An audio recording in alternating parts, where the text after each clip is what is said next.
짱찬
말씀은 마태복음 25장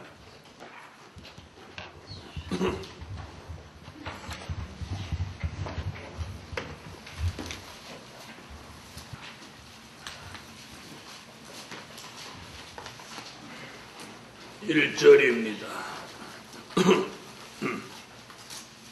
그때에 천국은 마치 등을 들고 신랑을 맞으러 나간 열 처녀와 같다 하니 그 중에 5은 미련하고 5은 슬기 있는지라.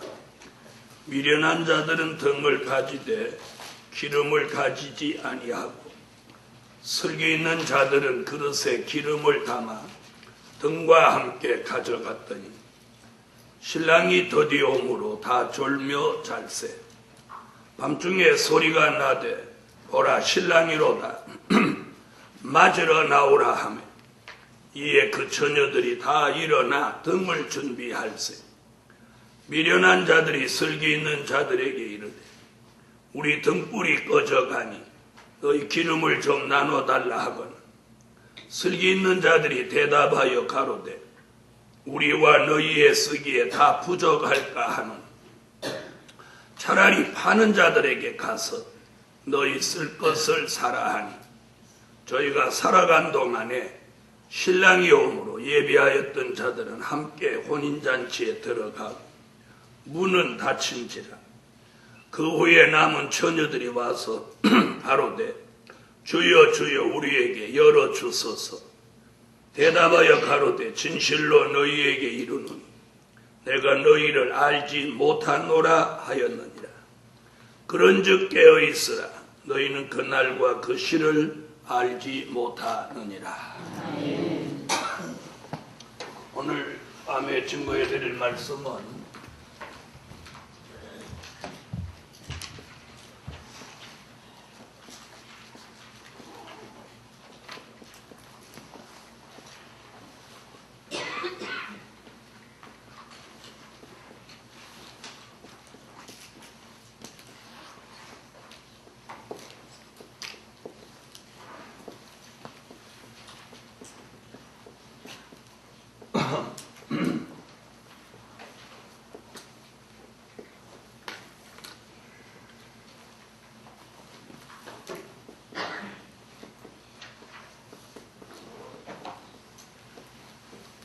신랑 예수 영접할 종 일어나라 빛을 발하라. 우리는 다시 오시는 재림의 주님을 신랑으로 영접할 수 있는 신부의 자격을 갖춰야 할 때입니다. 그래서 오늘 밤 신랑 예수 영접할 종 일어나라 빛을 발하라. 오늘 신랑 되시는 예수를 영접하기 위해서 첫째로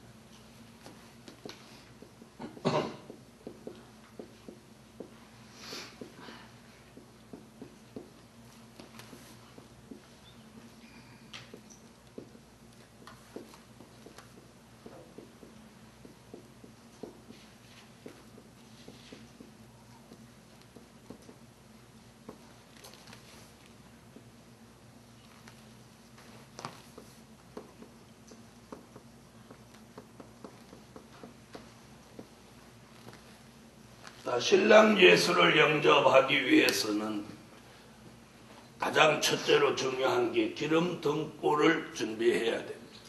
그래서 기름 등불 준비하고 신랑 예수 영접할 종 일어나라 빛을 발하라. 기름 등불 얘기는 지난밤에도 했습니다마는 기름은 성령으로 기름 부음 받은 종이라는 뜻이라고 말씀을 드렸어요. 기름 준비된 것은 성령으로 기름 부음 못한 종, 기름 부음 받은 종.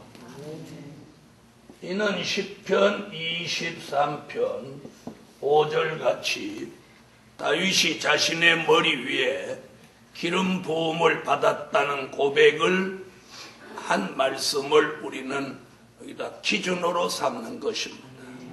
그래서 성령의 기름 부음을 다윗같이 머리에 받아야 됩니다.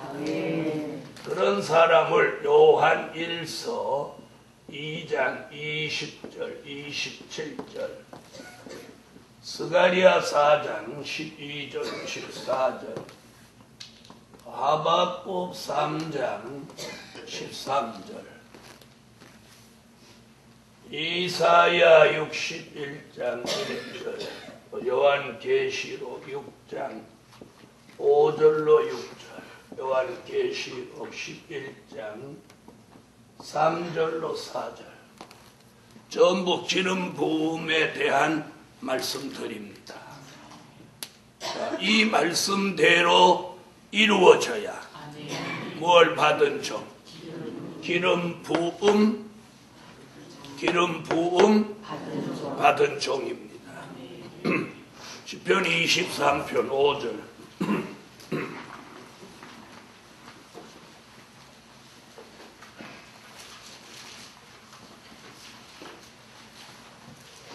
찾으셨으면 읽겠습니다.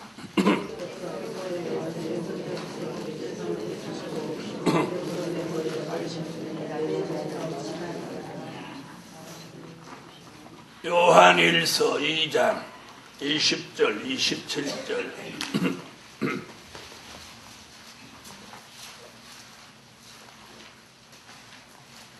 읽으세요.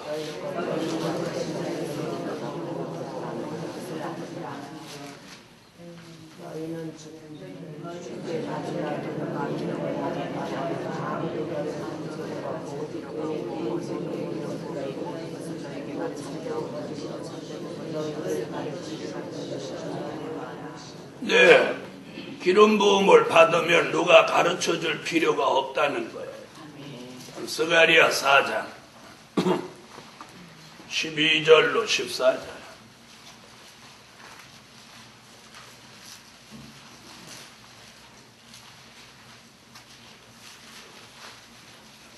찾으셨으면 읽으세요.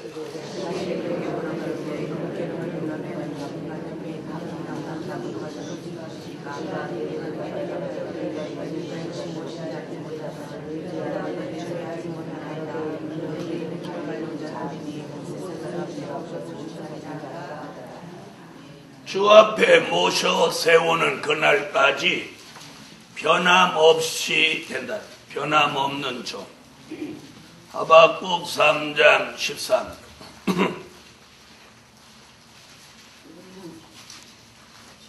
읽으세요.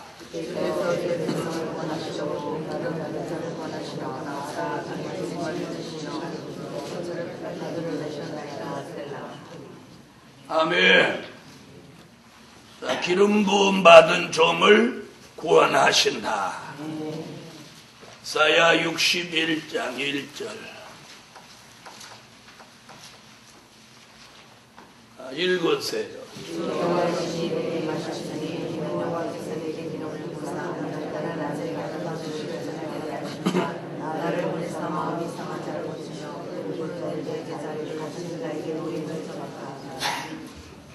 아름다운 소식을 전하게 하신다. 요한계시록 6장 5절로 6절.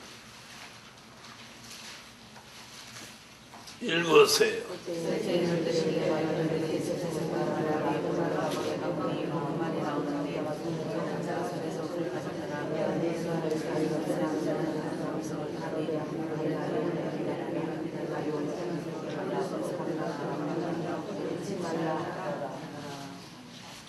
기름 부음 받은 종은 경제, 난제, 피해가 없다는 겁니다. 계시록 11장 3절로 4절. 읽으세요.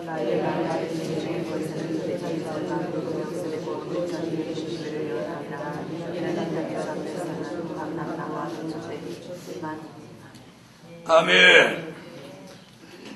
자, 두 감람나무 기름 받은 종을 말하는 거예요. 이상과 같이 기름을 준비했다고 하는 것은 성령의 기름 부음을 머리에 받은 종.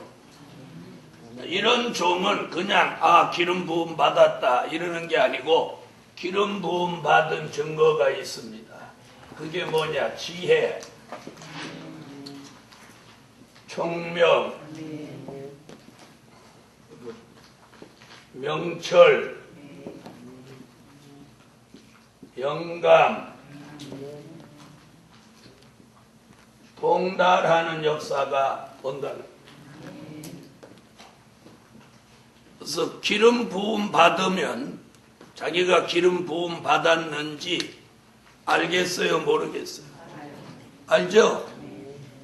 자기가 밥 먹었는지 안 먹었는지 알잖아요. 자신을 속이면 안 되는.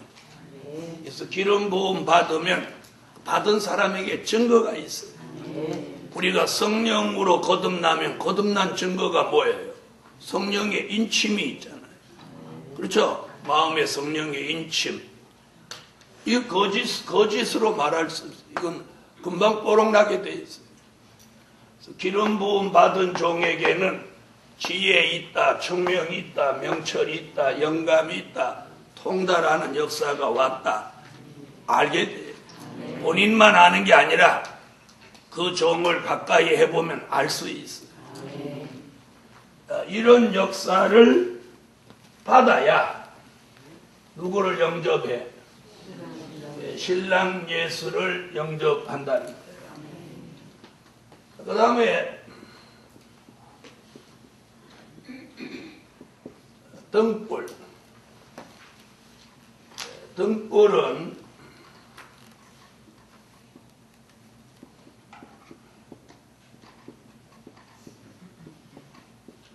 초림의 주가 오실 때에도 등불이 있었어요.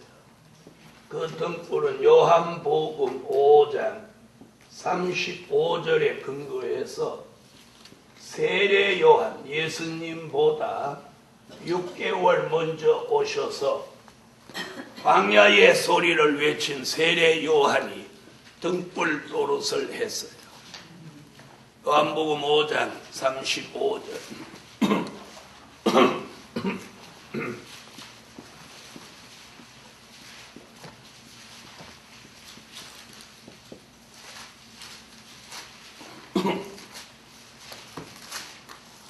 찾으셨으면 읽어주세요.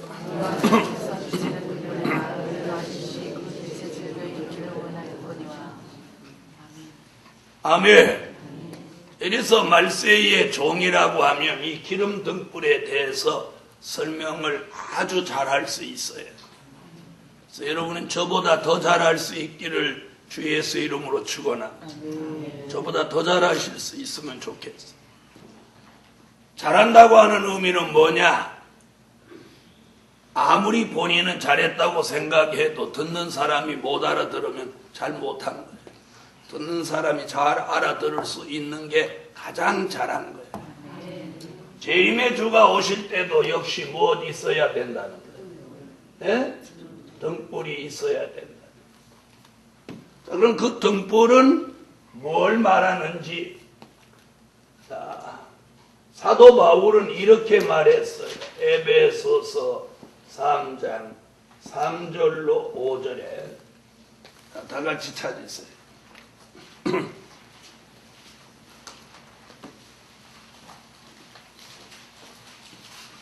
에베소서 3장 3절로 5절.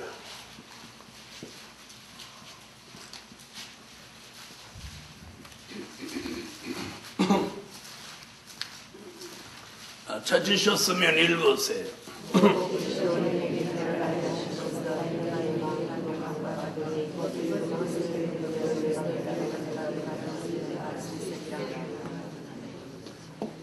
바울은 뭐라고 그랬느냐면 자신은 계시에 관하여서는 대강 기록했다. 그러나 그리스도의 비밀은 깨달았느니라. 그러니까 계시가 뭐예요? 주의 재림을 알리는 얘기. 그거에 대해서는 자신은 대강 기록했다. 아주 정확하게 얘기했어요.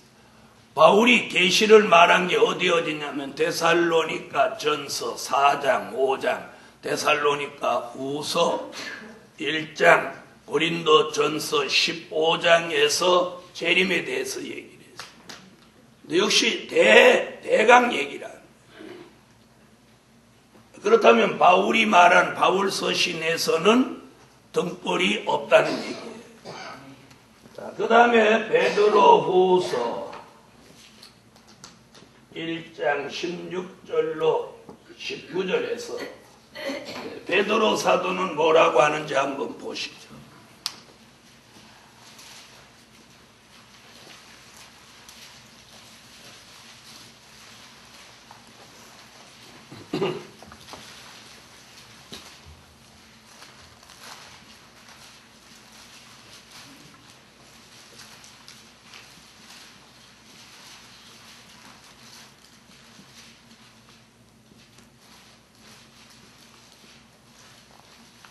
자, 읽으세요.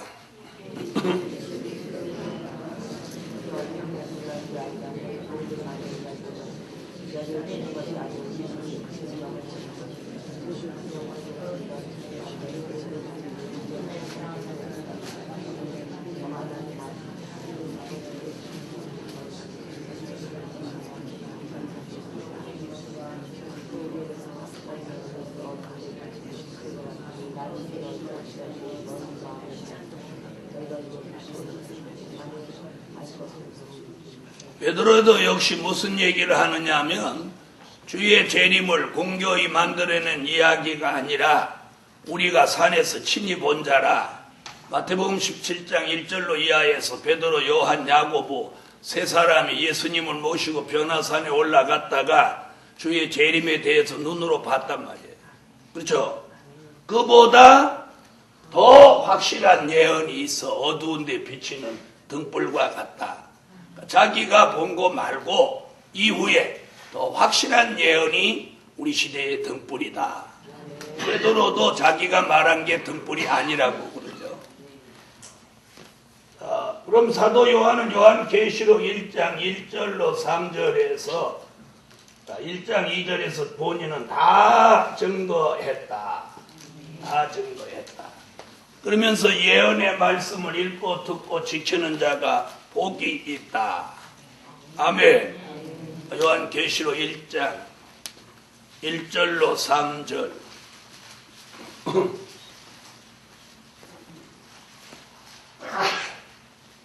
읽으세요.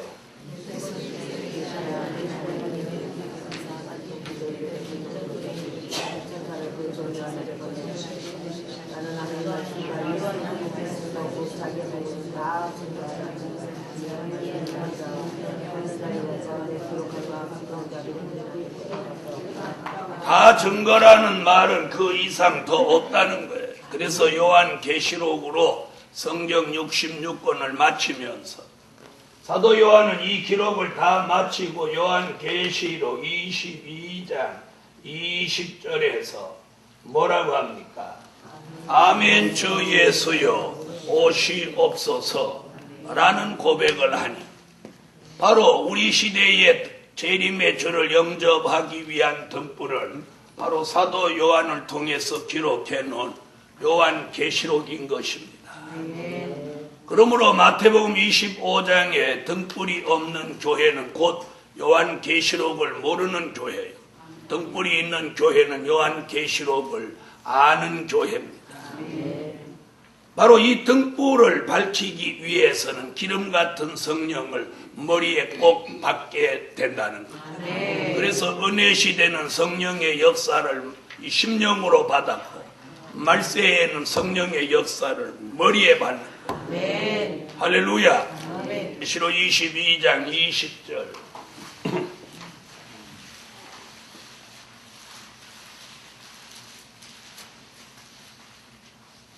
읽으세요.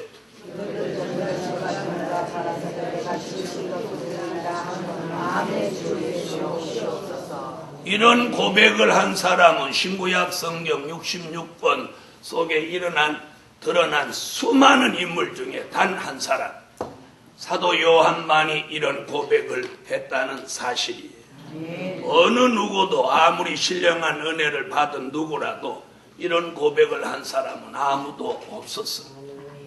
그래서 오늘 조림의 주가 오실 때 등불은 세례 요한이었고 재림의 주가 오실 때 등불은 이상과 같은 말씀을 종합해 볼 때 요한계시록, 우리 앞을 밝혀주는 등불과 같은 예언의 말씀 요한계시록이 이 시대의 등불이다.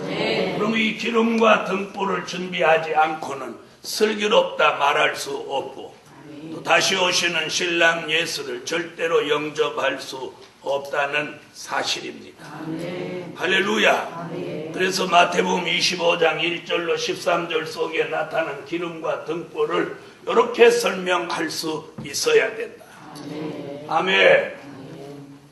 설명만 하는 것으로 끝나지 않고 이 설명을 하기 위해서는 반드시 기름과 등불이 준비되어야 돼야 하겠습니다. 아멘. 그런 사람이 바로 누구를 영접하고 신랑 예수를 영접하기 위해서 우리도 사도 요한같이 아멘 주 예수여 오시옵소서 하는 이런 진정한 고백이 자유롭게 나올 수 있습니다. 두 번째,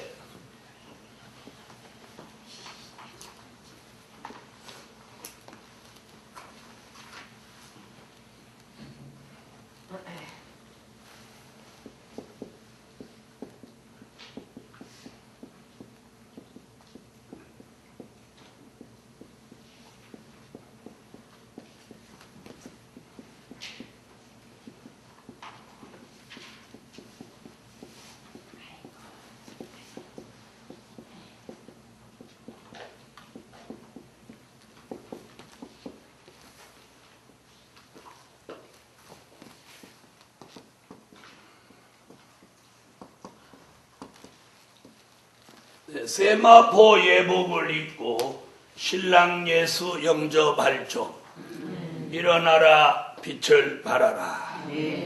계시록 19장 6절로 8절.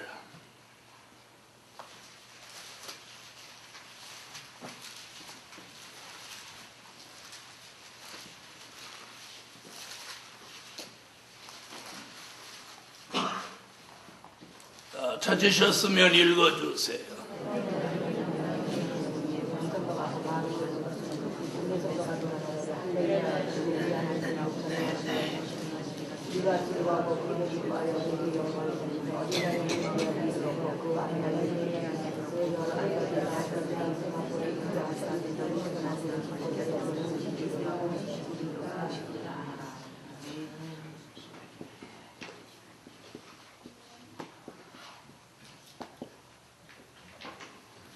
자, 빛나고 깨끗한 세마포 예복을 오늘 본문에서 뭐라고 하느냐면 성도의 옳은 행실이다. 이래서 지난번에도 한번 보수교단 거기서 물어보니까 예복은 성도의 옳은 행실입니다. 거기서 제가 성도의 옳은 행실이 뭡니까? 이렇게 물어보면 그 다음 답변이 궁해질 게 뻔한 거예요. 성도의 옳은 행실. 이걸 우리가 도덕적인 행실이나 그런 윤리적인 행실로 말해서는 그건 진리가 아닙니다. 이 성도의 옳은 행실이라고 하는 것은 요한계시록 14장 5절에 음녀교회와 타협하지 않는 신앙의 정절입니다. 자, 신랑이 신부한테 요구하는 건 정절이에요, 정절. 신랑하고 결혼하려고 약혼해놓고 다른 남자하고 데이트하고 다른 남자하고 합방하고 이렇게 다니면 그 신랑이 그 신부를 어떻게 보겠어요? 그래서 여기서 말하는 성도의 옳은 행실이라고 하는 것은 음녀교회와 타협하지 않는 신앙의 정절입니다. 자, 계시록 14장 4절입니다. 5절이야. 4절. 4절. 찾으셨으면 읽어주세요.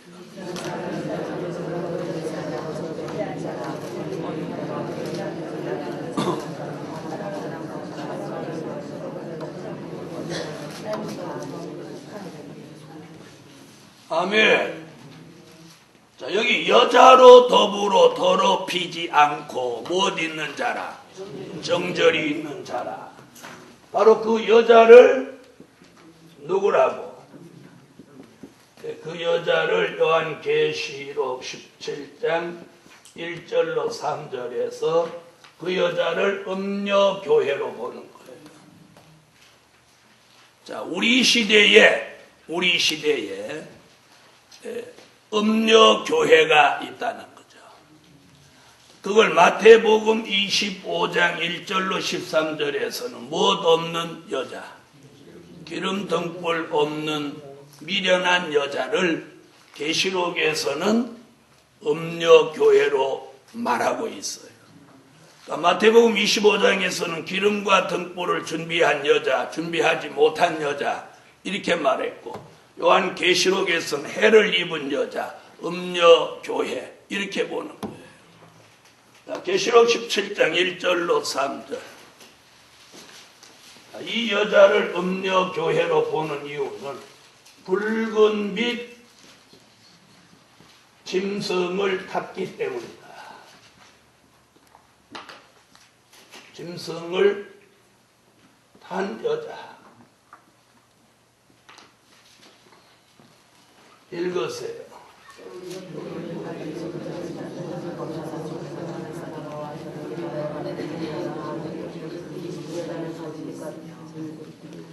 여기서 붉은빛 짐승이라 하면 요한 계시록 6장 3절로 4절에 붉은 말을 말하는 것입니다. 붉은 말은 우리가 뭐라고 배웠어요? 공산주의 운동을 하러 나온 말입니다. 교회가 공산주의와 손을 잡거나 공산주의와 내통하거나 공산주의를 인정하거나 공산주의를 묵인하거나 공산주의를 도와주면 교회는 무슨 교회가 돼? 음녀 교회가 된다는 것입니다.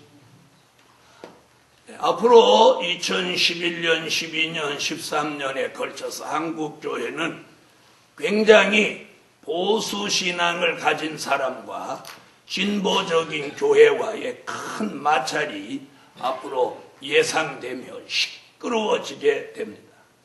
그 이유는 부산에서 열리는 WCC 세계 대회를 앞두고 대한민국 교계가 앞으로 큰 부딪힘이 있을 것이고, 그걸 의식한 WCC 쪽에서는 세계에서 가장 큰 교회, 그리고 우리나라에서 가장 큰 교회 담임 목사를 회장으로 갖다가 앉혀놨습니다.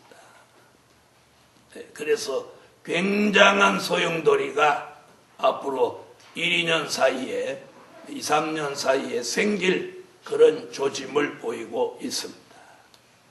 이래서 음녀 교회와 타협하지 않는 신앙의 정절이 바로 빛나고 깨끗한 세마포를 입어야 돼요. 자, 이 두 가지 다 기름 등불 준비하는 일이나 세마포 예복을 입는 일이나 이게 쉬운 게 아닙니다. 그래서 이렇게 되는 데 있어서는 하나님의 어떤 예정 가운데 우리의 생각, 우리의 마음, 우리의 삶을 그분이 주장해 줘요. 주장해 줘요. 주장하지 않으면 절대로 안 됩니다. 자, 이래서 오늘 세마포 예복을 입고 신앙의 정절을 지킨 건 과거에 엘리야 같이, 엘리야가 누구와 타협하지 않아? 이세벨과 타협하지 않아. 다니엘 같이,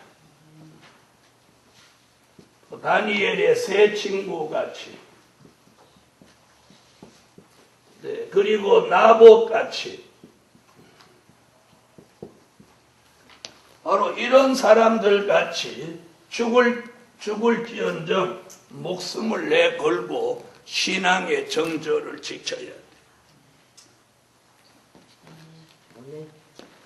그런데 적당하게 가는 교회가 커집니다. 아주 신앙에 철두철미하게 가는 교회는 커지기보다는 절대성을 가진 교회는 커지기가 쉽지 않아요. 그 이유는 바로 믿으려고 하는 사람의 수가 적다는 거예요. 아멘. 한 예를 들어드리면 주일날 낮에 모이는 인원보다 저녁에 모이는 인원이 적고, 주일날 저녁에 모이는 인원보다 수요일날 모이는 인원이 적고, 수요일날 모이는 인원보다 금요 철야에 모이는 인원이 적고, 금요 철야보다 새벽 기도에 모이는 인원이 적은 거.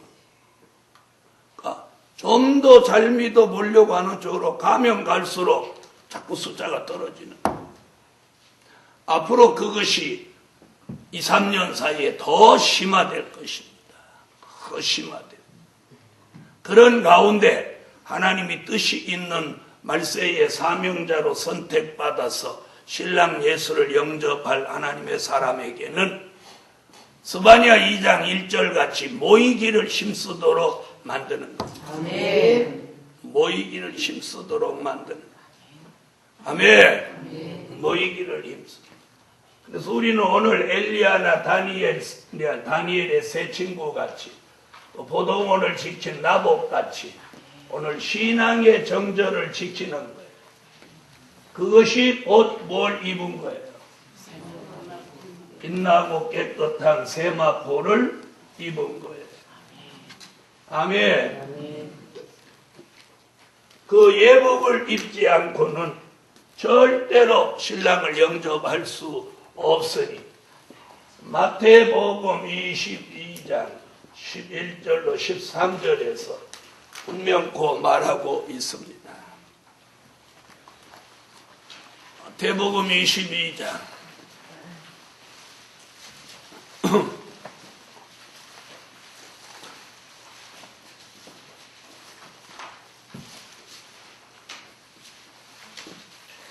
찾으셨으면 읽으세요.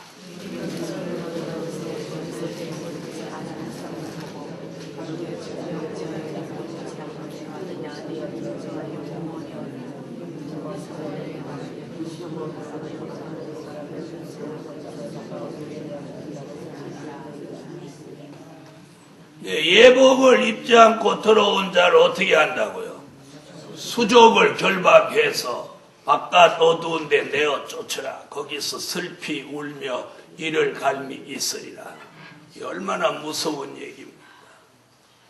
그래서 앞으로 적당주의는, 교회는 큰 교회 유명한 목사가 될지는 모르지만 주님 앞에 서는 날 무엇부터 묶여서 네, 수족을 묶여서 손하고 발을 묶어서 어두운 데 내어 쫓아버린다. 많은 주의 종들이 그런 생각을 가지고 있지 않습니다. 내가 예수 믿었는데 왜 수족이 묶이겠냐. 다시 말하면 이런 말씀에는 의식을 하지 않고 살고 있기 때문에 자신이 기름 등불 준비하지 못했다는 생각 안 하고 자신이 예복을 준비하지 못했다는 생각을 절대로 하지 않습니다. 세 번째, 죄와 상관없이 신랑 예수 영접할 초 일어나라 빛을 발하라. 히브리서 9장 28절. 히브리서 9장 28절 읽어주세요.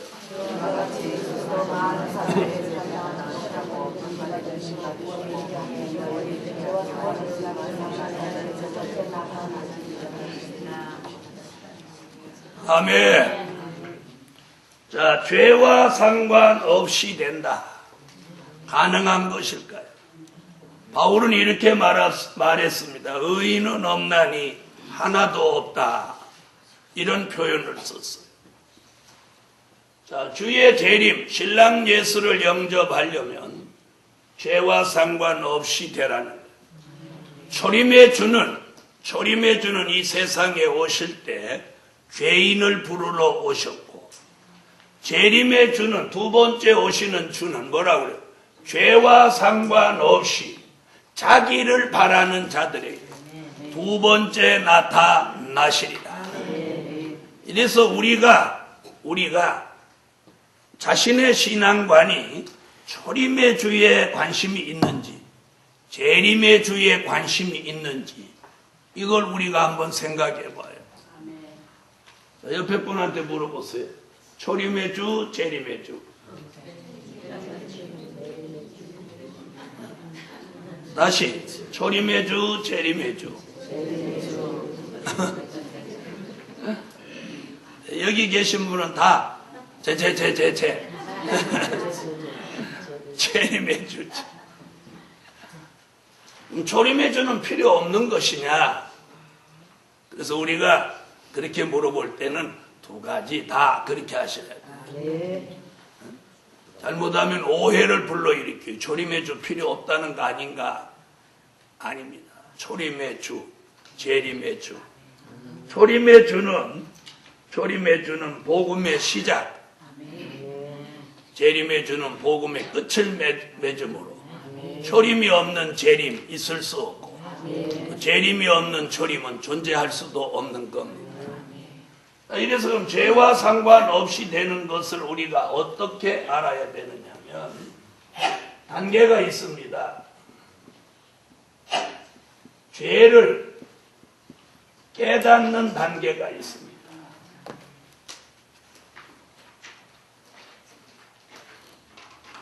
죄를 깨닫는 단계.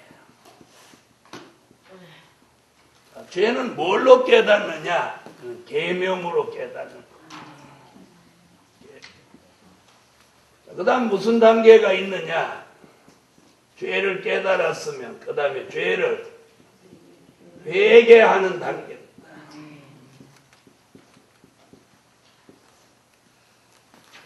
자, 죄를 회개하는 것은 예수 십자가로 되는 겁니다. 아멘. 자, 죄를 깨닫는다는 건 무슨 말이냐? 자기가 죄인인 것을 확인해야 돼요. 아, 내가 죄인이구나. 아, 이런 것들이 죄구나. 자, 계명을 통해서 어떤 것이 죄인 줄 알게 될 때 그것을 자신에게 갖다 비추어 보았을 때 내가 그걸 범했으니 죄인이 되는 거죠. 그렇죠?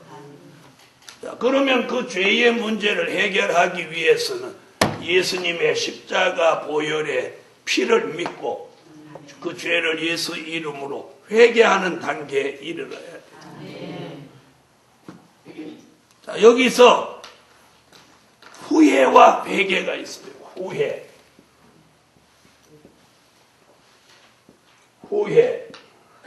회개. 우리는 어느 쪽이요? 저렇게 맨날 한쪽밖에 모르는. 후회도 해야지. 후회도 사람이 후회다. 그 죄에 앉아야 되겠다. 그리고 또 회개도 하고. 후회도 나쁜 게 아닙니다, 여러분. 후회는 뭐 나쁩니까? 후회를 해야 죄를 안 지려고 하는 겁니다. 네? 그래서 여러분은 2개 써놓으면 꼭 1개밖에 몰라요. 그러니까 기도를 해도 뭐라고 기도해? 가난해도 줬사오니 믿음이나 왕창 주세요. 그러니까 평생 아직까지 가난하게 살죠. 이왕이면 기도를 왜 그렇게 할 거예요? 믿음의 부, 사랑의 부, 말씀의 부, 진리의 부, 은혜의 부, 물질의 부, 이렇게 기도해요. 저는 그렇게 기도하는 사람 많이 봤어요. 나같이 따라해보세요. 가난해도 줬사오니. 안 따라하는 거. 옛날에 많이 했잖아요. 은혜를 많이 받으면 자기가 대단하게 뭐 물질 이런 거 생각하면 꼭 뭐 자기가 타락하고 오염된 사람 같은 느낌이 들어가지고 그래가지고 아유 바울이 돈을 사랑하는 자는 일만하게 뿌리가 된다고 했는데 주님 가난해도 줬사오니 큰 믿음 주세요. 그래 놓고는 이제 큰 믿음은 받았는데 가난하니까 맨날 징징 울고 다니다가 그 믿음도 다 까먹어버려. 이제는 그렇게 하지 말고 하늘의 하나님 부유함을 주세요. 그럴 때 물질 이렇게 하면 좀 속 보이니까 믿음의 부유함을 주세요. 말씀의 부를 주세요. 은혜의 부를 주세요. 사랑의 부를 주세요. 그리고 물질에 부어 주세요. 아멘.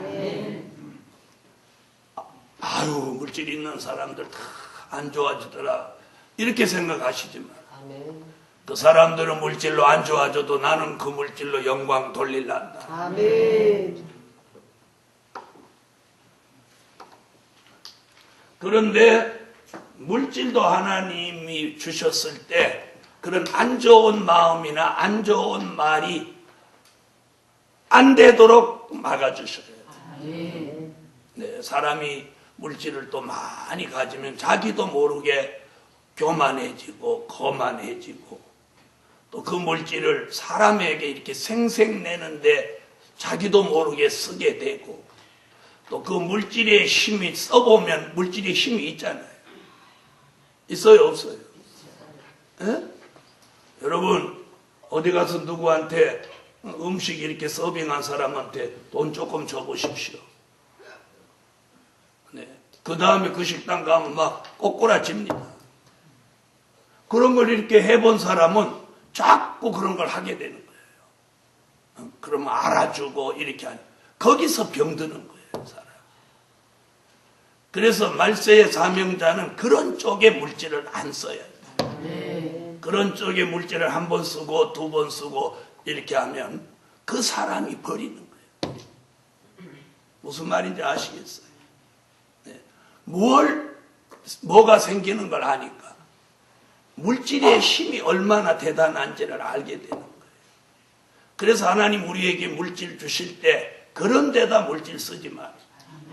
또 쓴 거 있으면 회개해야 돼. 네. 그 다음에 자기가 물질 갖고 누구 선물 자꾸 사주고 그래 보세요. 그 사람한테 껌뻑하는 거예요. 껌뻑이에요. 그래서 그 사람 나타나면 바깥에 있다가 쫙 쳐들어가서 맛있는 거 갖다 주고 그래. 그게 그 물질의 힘이에요. 그럼 두 사람 다 그것 때문에 망하는 거예요. 하나님이 그런 거 다 안 보겠어요. 그래서 우리가 물질을 받아도 참으로 이게 기도하면서 10원이라도 써야 돼. 그래서 그 물질이 내 영광을 위해서 쓰여지는 게 바로 그런 게 내 영광을 위해 쓰여지는 거예요. 사람들로 하여금 자기를 알아주게 하고 껌뻑하게 하고, 이게 자기 영광이에요. 이게 자기 영광. 무슨 말인지 아시겠어요?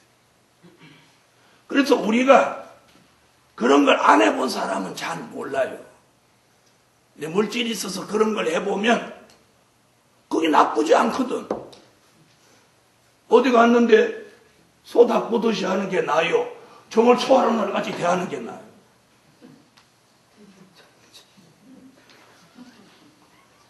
어째 가만히 계세요?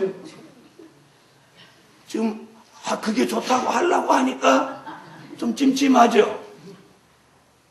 저도 물질이 있어봐 살아요. 왜 사람이 자꾸 좋은 차 타려고 하는지 아세요?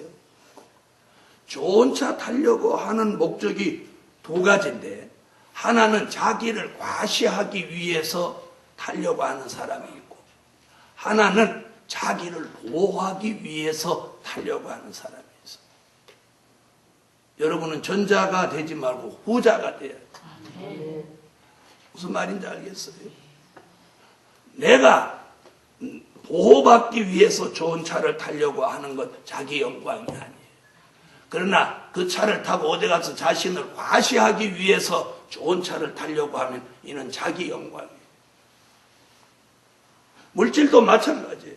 하나님이 주신 그 물질을 가지고 내가 하나님을 기쁘시게 하는 일에 하나님의 영광을 위해 쓰면 그게 축복이에요. 그런데 자신도 모르는 사이에 자신을 나타내고 자신을 과시하기 위해서 쓴다면 이는 자기 영광이라 그 물질 하나님 거두어라. 그 일에 제가 매를 맞아본 사람이에요. 매를 맞아본 사람. 그래서 이제는 물질이 손에 들어오면 막 두려워. 겁나. 그래서 어떻게 써야 잘 쓸까? 기도하게 되고 떨리게 되고 그러는 거예요. 이러면 아멘 안 하고 아멘. 이렇게 째려보면 어떡하겠다. 좋은 걸 가르쳐줘도 째려보고 오늘 저녁에는 그냥 눈총을 막 쏘네.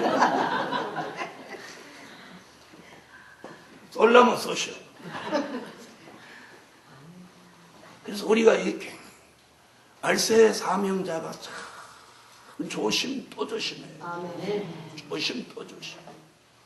네. 그래서 어떤 삶 속에서도 자기가 나오면 안 돼요. 자기의 의의를 드러내면 안 돼요. 지금 어떤 분이 돈이 많아요. 어마어마하게 많아요. 그런데 이번에 병원에서 2달밖에 못 산다고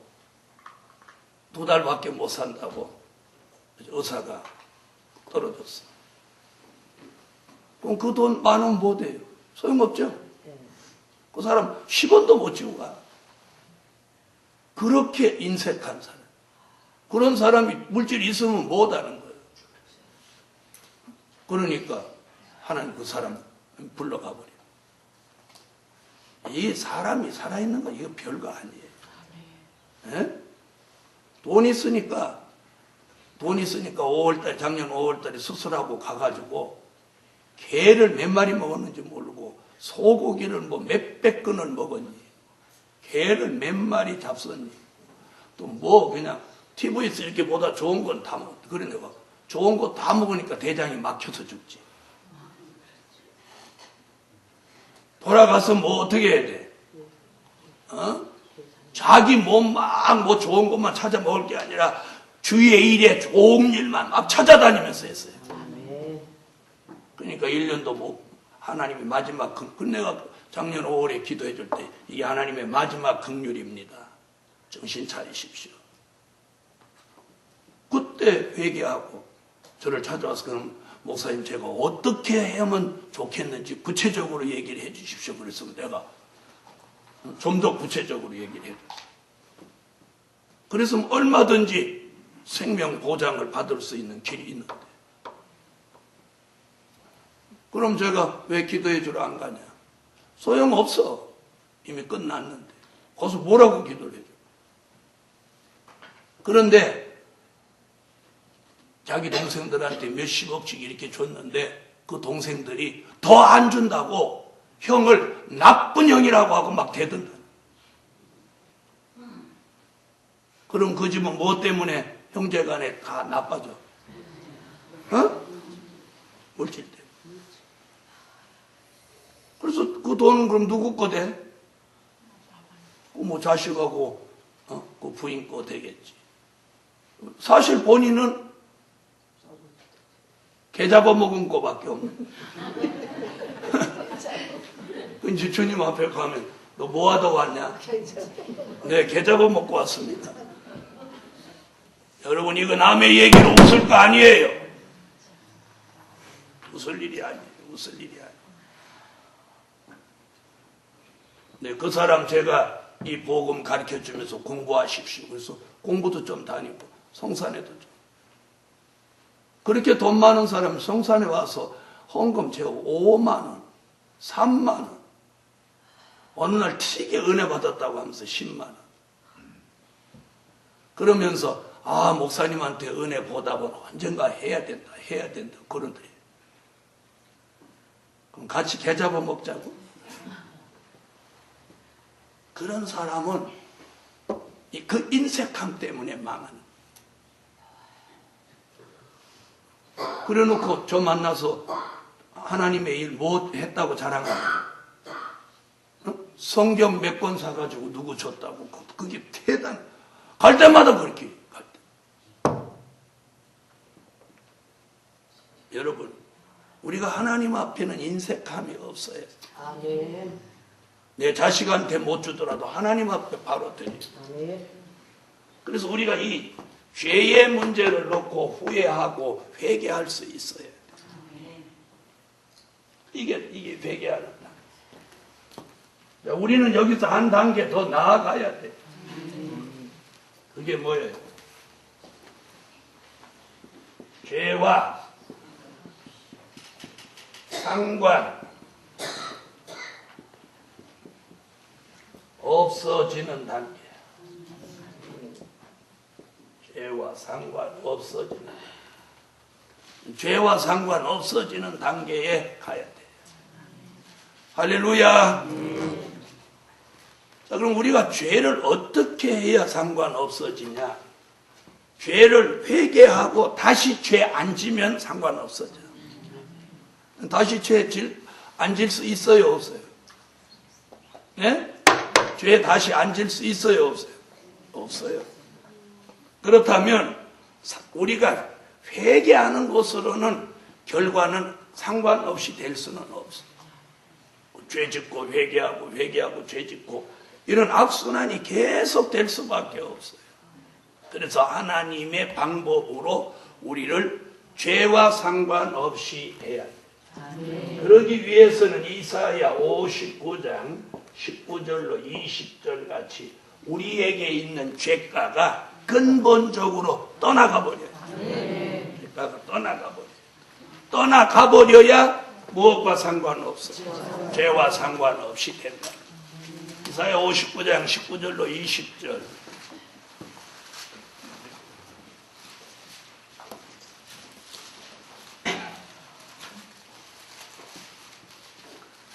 찾으셨으면 읽으십시오.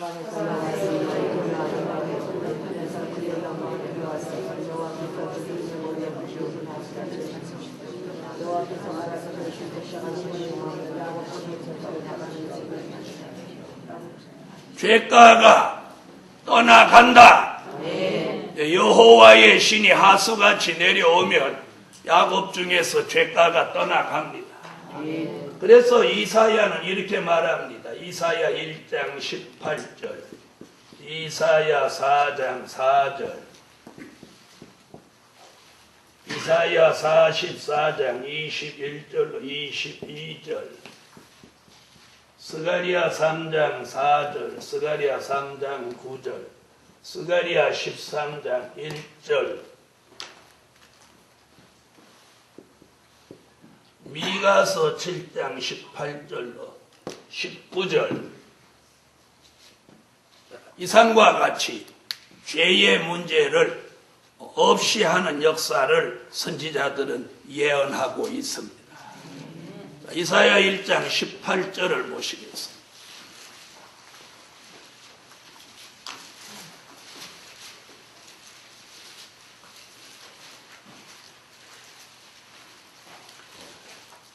찾으셨으면 읽으세요.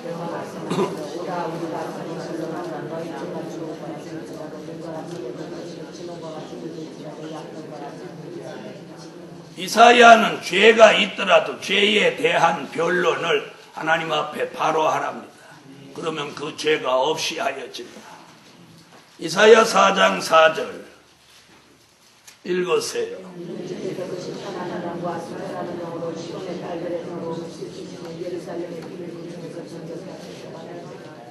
심판하는 영과 소멸하는 영을 부으면 죄와 더러움이 씻어진다.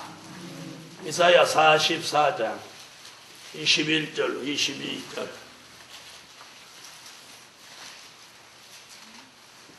읽으세요.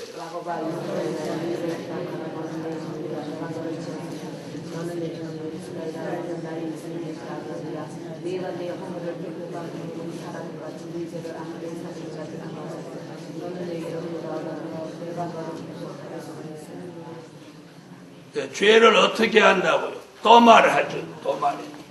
없이 해준다. 스가랴 3장 4절.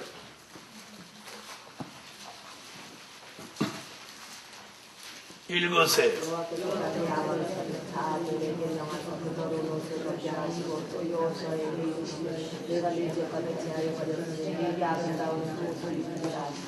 죄가를 제하여 버린다. 그 다음 9절.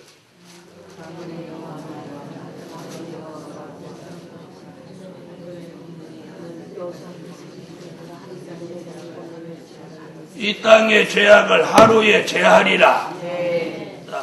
13장 1절.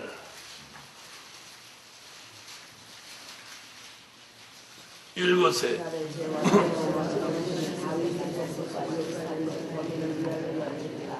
죄와 더러움을 씻는 샘이 열린다. 미가서 7장 18절로 19절.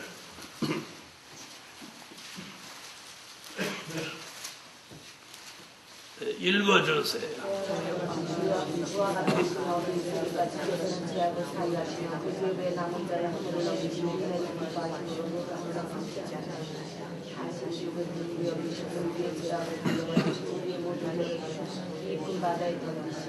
우리의 죄악을 발로 밟으시고 우리의 모든 죄를 깊은 바다에 던지신다. 아멘. 이것이 우리에게 있는 죄를 마지막에 상관없이 만드시는 역사입니다. 이 역사를 통해서 우리는 죄와 상관없이 되고 다시 오시는 신랑 예수를 영접하게 됩니다. 그래서 이 세 가지를 꼭 갖추어야만 다시 오시는 신랑 예수를 영접하게 된다는 거예요. 다시 오시는 신랑 예수는 준비가 없이는 안 되는데 오늘날 교회와 종들은 그냥 예수만 믿으면 된다고 말하고 있습니다. 예수를 믿었으면 이제는 준비하는 단계에 서셔야 합니다. 기도드립니다.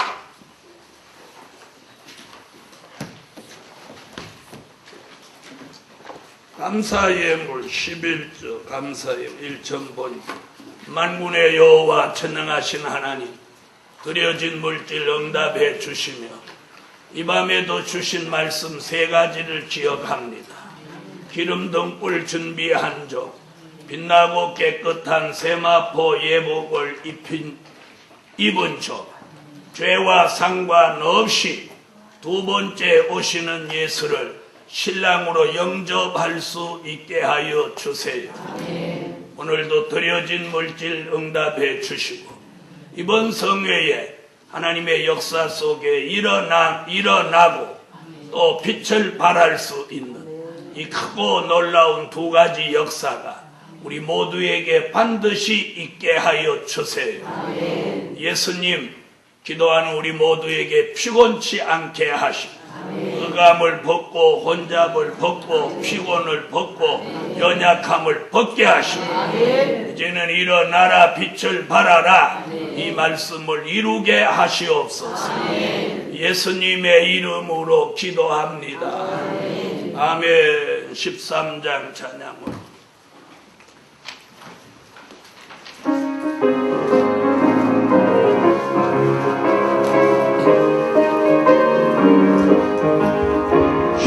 예수 맞이할 줄 기름 등불 준비하네 감춘 같은 그 간신에 미련한 정 절묘자도 되어있는 지혜로운 종 기름 등불 밝히네 어두운 불 비친 종 주님의 주 영접하니 되어라 성도여 신랑이 오신다 다시 오실 신랑 예수 의로운 종 맞이하니 남중 여정머리